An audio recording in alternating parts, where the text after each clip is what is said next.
Анарбек Джалалович, есть вопрос? Да, есть вопрос. Пожалуйста, задавайте. Занимаются ли производством сельскохозяйственной продукции банки, Нет, акционерные общества?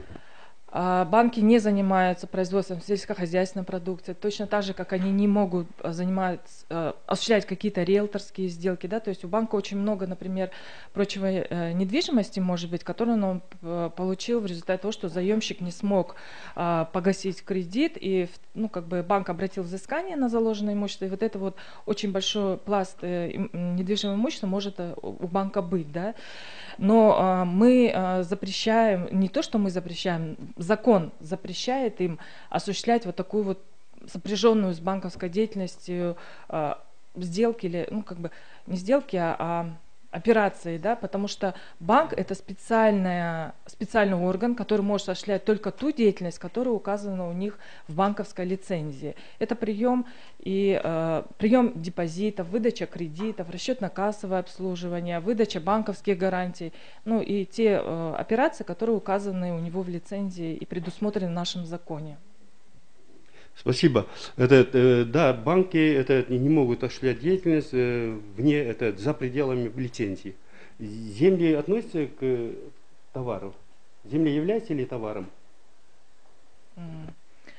Ну, как юрист могу сказать, что земля — это в любом случае объект гражданско-правового оборота, да, в отношении которого может быть осуществлены любые гражданско-правовые сделки. Спасибо. Земля могут использоваться вне целевого назначения. Может ли земля использоваться вне целевого значения? Но если у конкретного земельного участка есть целевое назначение, определенное законодательно, то, естественно, оно должно, да, использоваться только по назначению. Если это земли сельскохозяйственного назначения, то, соответственно, на них не могут быть там населенные пункты, да, быть построены, жить там люди, население. Оно должно было предназначено только для производства сельскохозяйственной продукции. Если это как бы земли рекреации, то опять же, как закон говорит, да, что какие-то ограничения все-таки накладываются. Но да, здесь вопрос такой, что правильно нужно определить, да, в конкретной ситуации, в конкретных обстоятельствах, какое законодательство применяется: земельное, гражданско-правовое. Спасибо. Земля в каких случаях изымается при неселевом использовании? Ваш вопрос к чему привязываете? У нас вопрос совершенно другой стоит. Это мой вопрос идет к тому, который вы задали вопрос. Почему законодатель ввел особые правила к земельным участкам? Надо ставить вопрос, наверное, относительно ограничений, которые установлены земельным законодательством, да, земельным законодательством, в отношении земельных участков. Дело в том, что земля может использоваться только по целевому назначению. А кто спорит? Целевое назначение — это производство сельскохозяйственной продукции. При неселевом использовании земель... А кто сказал, что только производство сельхозпродукции, целевое назначение земли? В законе о земельном кодексе. Вы не ошибаетесь, там есть несколько категорий земельных участков. Я понимаю, может быть, вы специалист в области земельного права, но здесь тоже сидят специалисты, разбирающиеся в земельных правоотношениях. И земля используется не только для производства сельхозпродукции, а земли населенных пунктов для чего используются? Тоже для производства сельхозпродуктов. Земли обороны тоже для сельхозпродукции. Ваша честь, здесь сейчас речь идет о землях эколого-экономической системы Сыкуля, то есть о землях рекреационных зон. Целевое использование. К землям рекреации относятся все категории земель, к вашему сведению. Пунктов. К вашему сведению, к землям рекреации относятся все категории земель. Присаживайтесь. Коллеги, есть вопрос? Пожалуйста, Эмиль Джамбашевич. Скажите, пожалуйста, кредитный портфель банков, вообще, скажем, в частности, вопрос обеспеченности кредитов является объектом банковского надзора? Конечно. Там очень много нормативно-правовых актов Национального банка направлено на то, чтобы банки выдавали нормальные кредиты, да, естественно, обеспеченные, да. весь кредитный портфель банков, он должен обеспечить, два источника обеспечения существует, да, это первичный источник и вторичный. Первичный источник это как раз-таки обороты заемщика, то есть банк при выдаче кредита должен смотреть, какой у него приток, да, денежных средств, какие у него расходы, и сможет ли он обслуживать, исходя из, ну, это называется кэшфло, да, исходя из этого обслуживать свой кредит. И второй источник обеспечения всех кредитов, это вот вторичные, это вот залоги, банковские гарантии. Я это понял. Вы знаете, вот извините, что я вас прерываю. Я имел в виду, как бы немного изменить вот ваш ответ, направление вашего ответа. Я имею в виду, вы правильно сказали, что кредиты должны выдаваться правильно, да? Он должен быть объективно обеспечен, да? То есть вы вот что имели в виду. Я имею в виду в данном случае вот ну, наше дело, которое мы рассматриваем, да? Вот с точки зрения Национального банка, вы как оцениваете этот кредит, вообще подобное обеспечение было допустимым? Вот с точки зрения нормативных актов Национального банка, вот, необходимо ли было учитывать вот данную ситуацию и необходимо ли было ли заниматься вот этой проблемой, нежели чем допускать, вот, скажем, ведь $1 миллион в условиях Кыргызстана это довольно Большая существенная сумма, да, и для любого, и я думаю, для любого банка в том числе, да, которая очень серьезно может повлиять на его, я не знаю, рентабельность, там какое-то финансовое состояние. Да. Вот я как раз с этой точки зрения вас спрашиваю. Насколько я сейчас помню, нормативно-правовые акты в данной части все-таки больше отсылают к закону о залоге, да, Гражданскому кодексу. И, в принципе, если при выдаче данного кредита, там же тоже есть юридическая служба банка, которая все эти вещи обязана смотреть.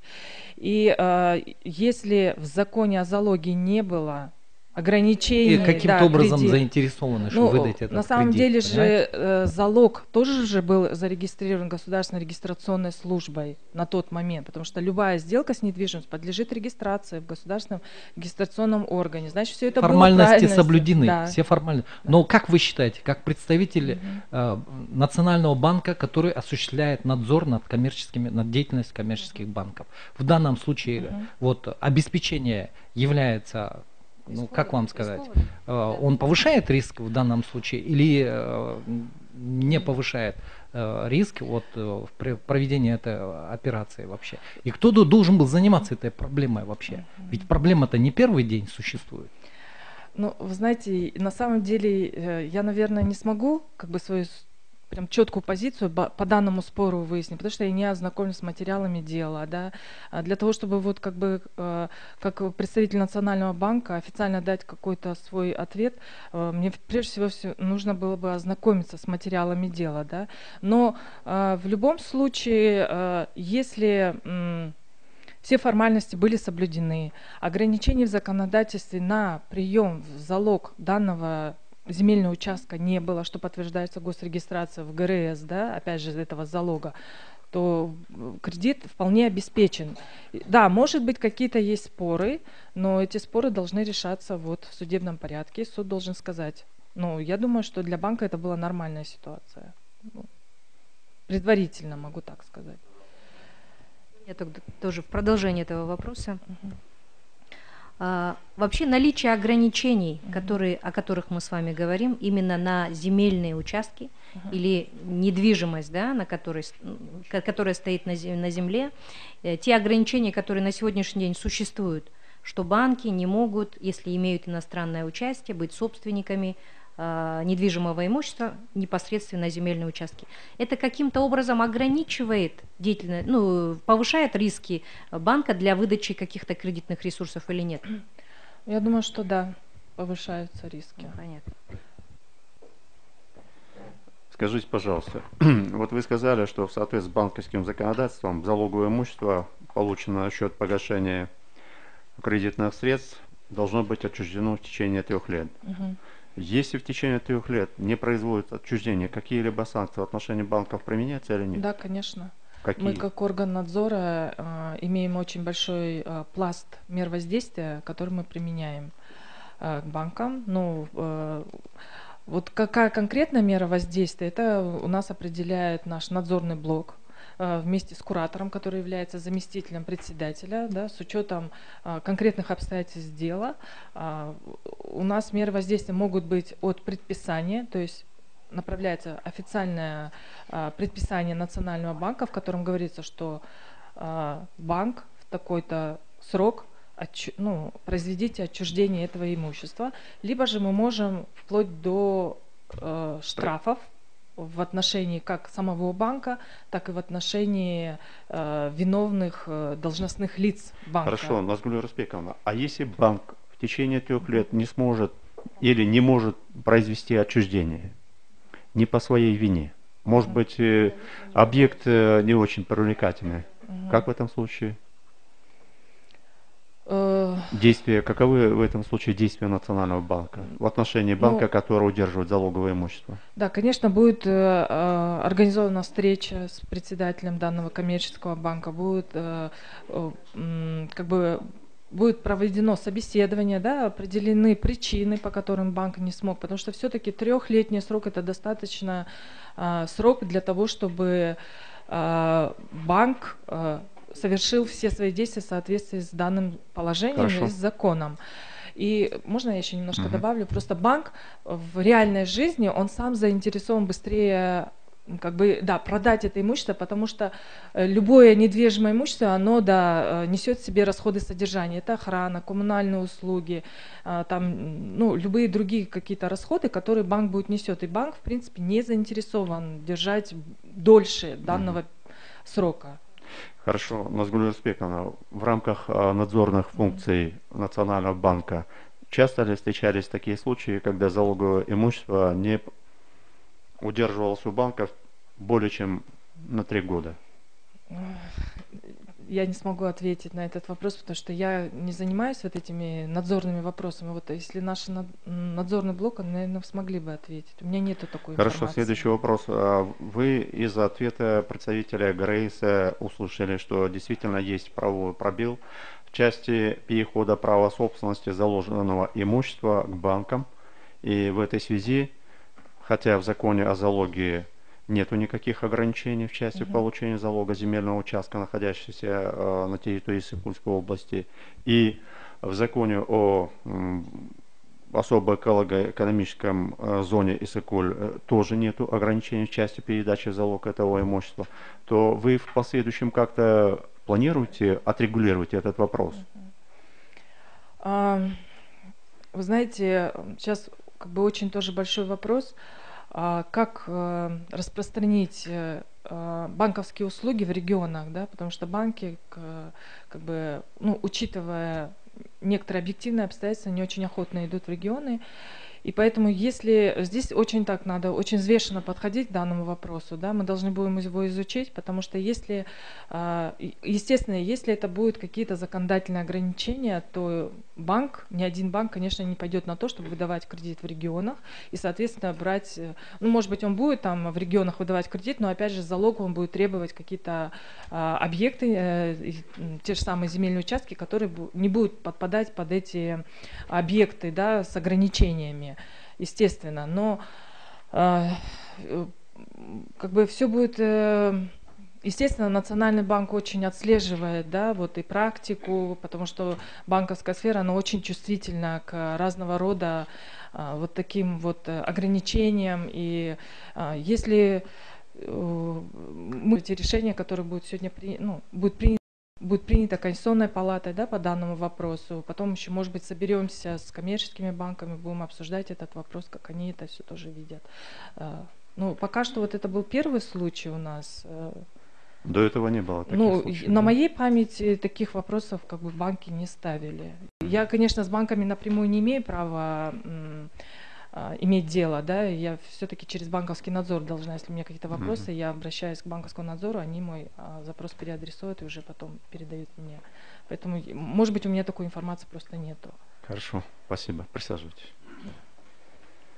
Уважаемые участники судебного заседания, мы выслушали позицию представителя Джордж Кингиша, мнение представителей правительства, и позицию Национального банка. И на этом можем считать, что исследован материал по запросу судьи Тагаева.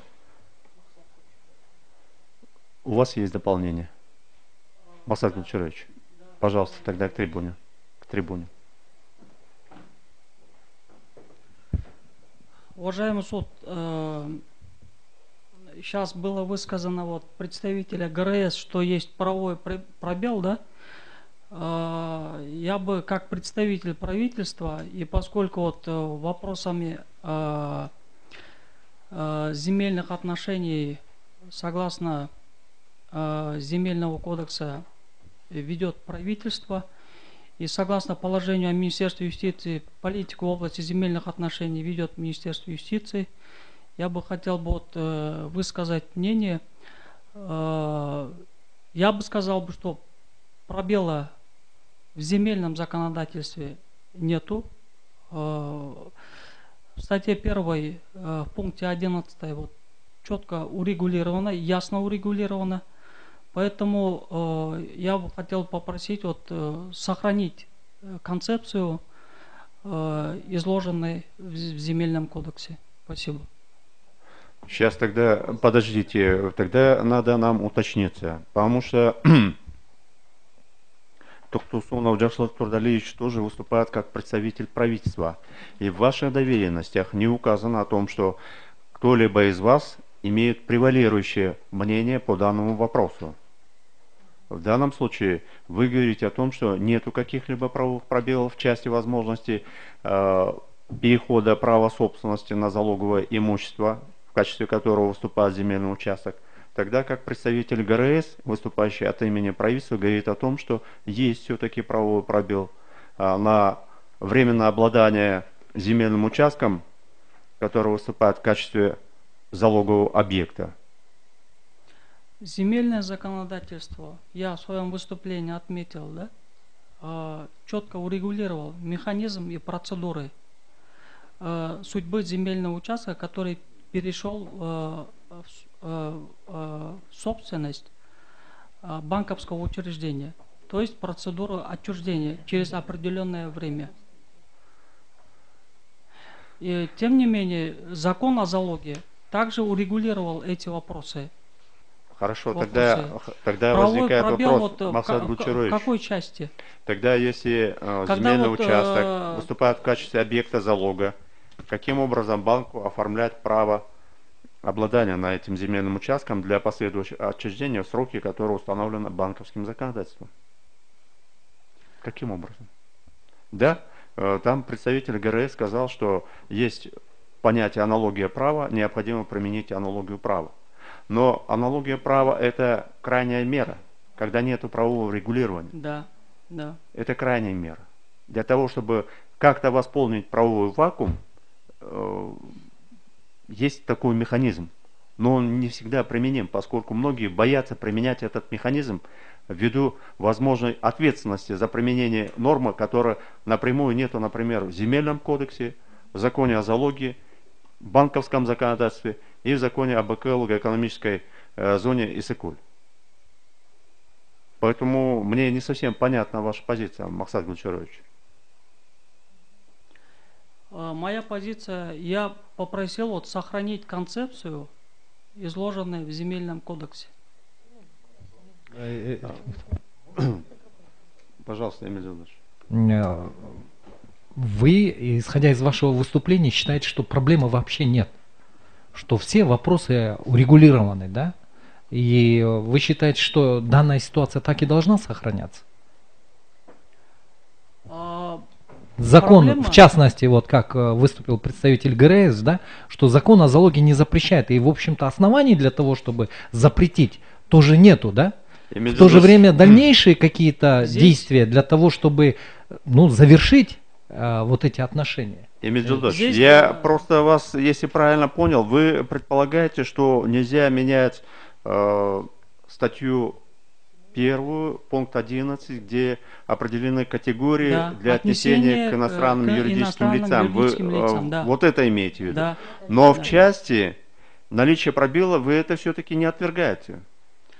Возможности обладания... Здесь вот два вопроса. уважаемый председатель, первое, в части отнесения вот к иностранной. Второе, это в части вот механизма касательно вот заложенного имущества.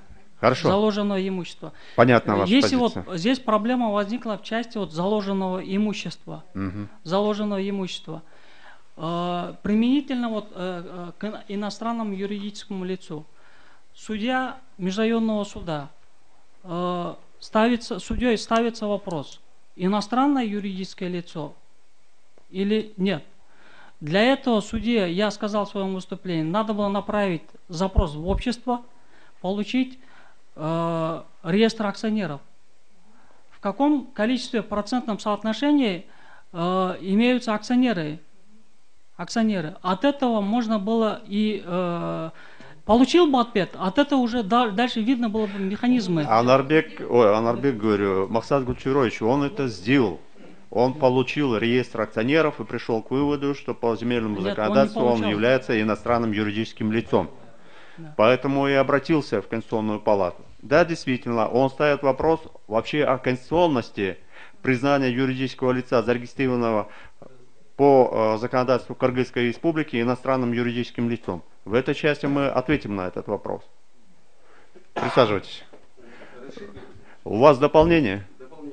Пожалуйста, к трибуне. Анарбек Джалалович, микрофон включите. Уважаемые судьи, здесь Джор, конечно, придерживается мнения, схожие с Министерством юстиции. Да, действительно, мы признаем, мы хотим признать, что вы признали, что признаки иностранного юридического лица являются конституционными. В соответствии с статьями 12... Нам понятна ваша позиция, мы вам дадим сейчас заключительное слово, и в ходе выступления вы скажете об этом. Пожалуйста, представитель ГРС. Наверное, мой коллега немножко меня не понял, он говорит о концепции земельного кодекса. То есть я концепции земельного кодекса не касаюсь. Здесь я не говорю о том, что земельный кодекс имеет противоконституционные нормы. Я говорю о пробелах в законе об статусе особо экологической экономической системы Иссык-Куль. Ну, в вашем выступлении это четко было обозначено. Вы сказали, что здесь есть правовой пробел, а не конституционность оспариваемой нормы. Это мы поняли. Спасибо, присаживайтесь. Есть у кого-то еще дополнение? Нет. Уважаемые коллеги, я думаю... Нет, все, уже вопросы закончились. Вы вопросы друг другу потом, после заседания зададите. Нам важно было услышать вашу позицию. Важно было услышать вашу позицию. Мы услышали вашу позицию. И представителя правительства в лице ГРС и представителя правительства в лице Минюста. Мы уяснили вашу позицию, поэтому на этом исследование считается оконченным.